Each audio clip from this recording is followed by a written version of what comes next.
Hello, you're watching Kel67 Gaming, and it's about that time again.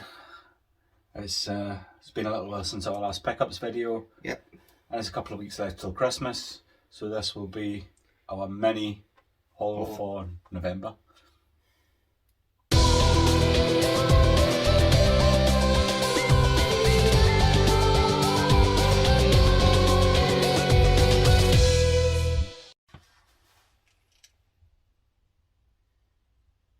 So usually pickups just before Christmas, not very spectacular. Not very big either, because obviously not spending a lot of money because it is around that festive season. Exactly, yeah, but we have got a few little things, so it's worth sharing them, I think. Yeah.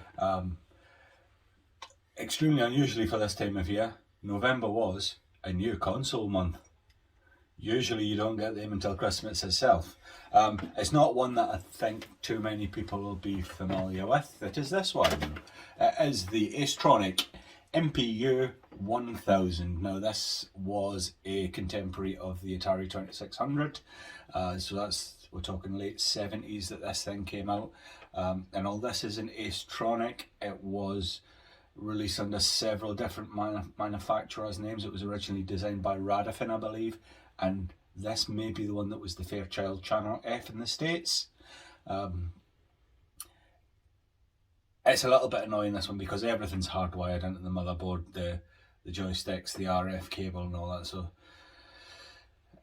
not easy to keep the wires tidy, but it's nice to have it. It's a proper retro console. It's one of the first cartridge based systems, so yeah, really pleased to have that.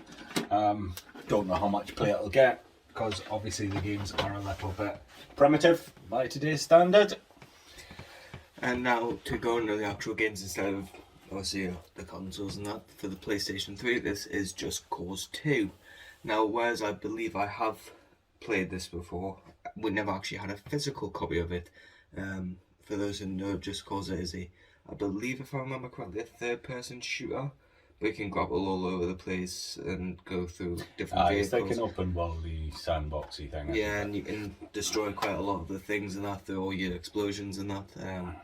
Overall, quite a fun game in that, and I'm really surprised that I don't even think we've got any of the other ones in our collection either. So, I think we've got 3. have we? I think. I'm not sure. Might be wrong. A system that is obviously a great one to buy for when you can get the stuff at a decent price, and that's the genre of games that it's brilliant at as well. It's on the Dreamcast. This is is it 335?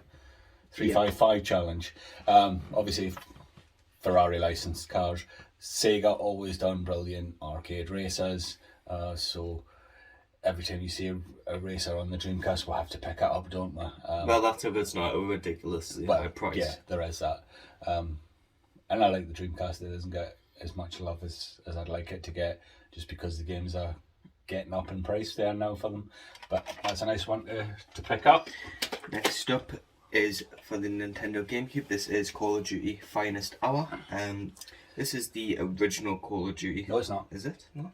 Are you sure? The original Call of Duty only ever came out on the PC. This, I mean, it's the companion to the original. So for those who know Call of Duty, obviously it's a first-person shooter. I love the series. Pretty much, I think I've played most of them except for some of the original 3 and that. Well, so to play them. We've got the original 3. I know we do, and I just haven't played them yet. But I think obviously Call of Duty releases a new game every year now. Some better than others, I will say. But yeah. Is that like the political way of saying they're getting shitter and shitter every year? Yes. No, we'll take that as a yes then. No, because some have been better than like previous releases, and where some have just been absolutely horrendous as well. But also a GameCube game, which realistically, some of them are quite high priced, some of them are quite low. You always pay a little bit of Nintendo tax for a GameCube game. And actually, that's one that we already had on, I think, Xbox anyway. Might have it on PS2 as well. Yeah, something like that. But it's for GameCube, so... For those of you who subscribe to the PC Master Race, this one is for you. This is Medieval, Total War, and Viking Invasion expansion. If you know the Total War games, you know what you're dealing with here. They're mass strategy across a whole continent. And you've got like RTS battles that you engage in, but there's also like there's the political stuff, the economy, and all that you have to keep an eye on. I really liked Rome Total War when that first came out, and never really bothered with any of the rest of them. So at some point I'll get into this one, and hopefully it'll be just as good. Next up, again for the PlayStation 3, this is the original Infamous. Now, we did get two not that long ago, but we never had the first one either. Now, even though we had it digitally, we never had it physically. But now. We do now. Infamous is one of those games where obviously it's a third person open world, like you've got superpowers and that in a sense, but you also get to choose whether you're going to be a hero or a villain, don't you? Which changes your powers in a sense. It's not quite as black and white as that, but you can, yeah. Your actions kind of depend on how you like change your powers and stuff. But Infamous is quite a good game, and they've had not a lot, but some like quite a few in the series itself, haven't they? Yeah, and I think without Infamous, you wouldn't have got Spider-Man. So it's important for that reason. We got a game on the Xbox One, which is an RPG, because I like RPGs, and this one is South Park, The Fractured Butthole. We obviously had Stick of Truth, that turned up, you got me to play it last month. Yeah, for the month in games. Never had this one, just happened to be out, I think we were in a pawn shop, and it was there. And it was quite a good price as well. It was really cheap. Pawn shops are great if they don't know what they've got. They sell them ridiculously too cheap. And this was one of those. And this is a superhero South Park instead of medieval, isn't it?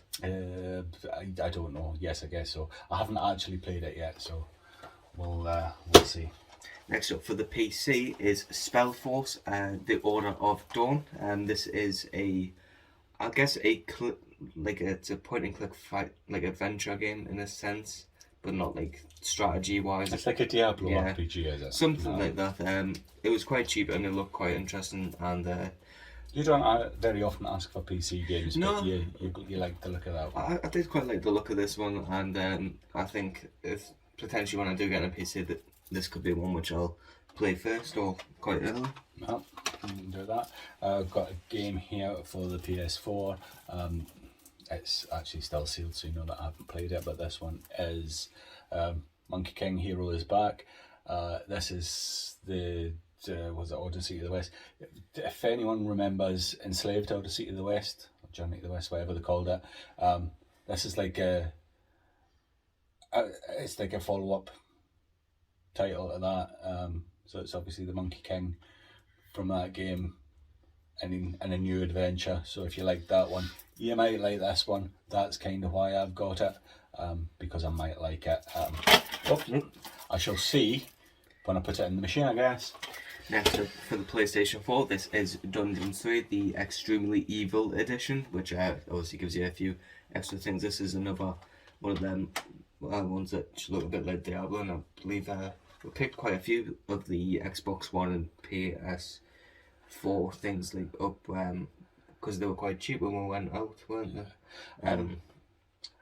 There were, and this is Dungeons 3. Dungeons 2 is currently on PlayStation now, isn't yes, it? I believe so. But we haven't tried it, so no. Don't know if it's any good or not. I guess it's another one we'll find out when we put it in the machine. But either way, we do have Dungeons 3. Yeah. Another Xbox One game. This is a racing game. It is DCL, the game. Is that what it is? Yeah. It's drone racing. Drone Champions League, which I think they had on Sky for a little while. And I guess that this is just going to be like the real thing, because it's not like you're actually sitting in the drone anyway. You would control it with sticks. Yeah. So I should imagine that this is fairly accurate, but I guess another one that we'll see when we put it in. Next up is another Seal game, and again for the Xbox One, this is Black Gods 2. Looks like another RPG, doesn't it? It's no, I think it's going to be a bit like a turn-based RPG. Obviously, with it being sealed, we haven't tried it out yet. But I guess obviously we'll see when we do put it in the console, download it, and then start it up. And we'll move on to some cartridge stuff. This one's for the Game Boy. This is Tennis. One of those that I think most people had back in the day. Simple tennis game. Mario's on it. What more do you want? Next up, another Game Boy cartridge. This is Nigel Mansell's World Championship Racing. Mansell. Or Mansell, sorry. I can't... Manson. God. He wasn't part of the Manson family, you know. Sorry. Okay. I can barely read it when the text is that small from far away. You don't... Do you not know who the Magnificent Mustache is? No. Kids. Don't you start. Right. Obviously, it's a racing game, so you kind of know what you're getting into, but this one is obviously on the handheld, so you can take it wherever you want. And I'm guessing it's going to be one that you play. Probably, yeah. And another Game Boy game. This one is FIFA 97. It's not going to be very good. It's not like the console FIFA 97. It's like the old school one, so it's an isometric one, and obviously it's in monochrome, so it's not ideal. It also doesn't have all the... Despite it having a picture of David Ginola and his Newcastle strip, club teams aren't on this. Why just, not? Just international teams. Because it's a lazy port of an earlier game. This is something that EA are quite good at. Next up is the Game Boy Color cartridge. This is Roland Garros' French Open 2000. I'm guessing it's a tennis game. Tennis. I was going between tennis or golf. I couldn't remember. But you couldn't connect, did you?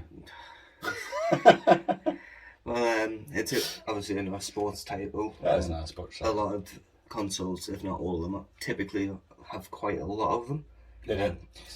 And handhelds are. Tennis games are just like anyway. I don't think it really matters What system? how powerful that is graphically or whatever. A tennis game's a tennis game. You can go all the way back to Pong, they were always quite playable. This one is possibly not quite so playable. Although, for anyone who fondly remembers 8-bit ice hockey games, you'll probably get something out of this. This one is Blades of Steel 2000 on the Game Boy Color. It's got a much bigger board than the that's other what I ones. was noticing. So there's obviously a lot more to it. It does look a little bit like the old Blades of Steel on the NES. I'm guessing possibly a lazy port with an updated roster. Potentially. But it's also, I believe, properly NHL licensed as well, so you've got that. Finally, it is logical. I'm not entirely sure on what this is. Obviously, it's a Game Boy Color cartridge, and as you can see, it's not got the bigger board, unlike Yeah, I put it in just to make sure that it worked. I think it's a puzzle game. Might not be. Maybe something completely different. I guess we'll see if we eventually get around to actually playing Oh, it. well, we'll get around to playing it. It's just we haven't yet, so I can't give you any kind of review of it. So that's us done. I don't think it's been a particularly bad month, considering time of year. Usually we're very quiet around about November. Not a lot, obviously, going into all and that. No, not at all. But yeah, we've done alright, some cartridge-based stuff. Really pleased to get a Dreamcast game, and of course, a new console. Always good to get a new console. Yeah. But that is it for this time. Yes, it is. So if you haven't already, Give us a like, a share, and subscribe, and turn on the notification bell so you can have it when we upload, and we will see you in the next video.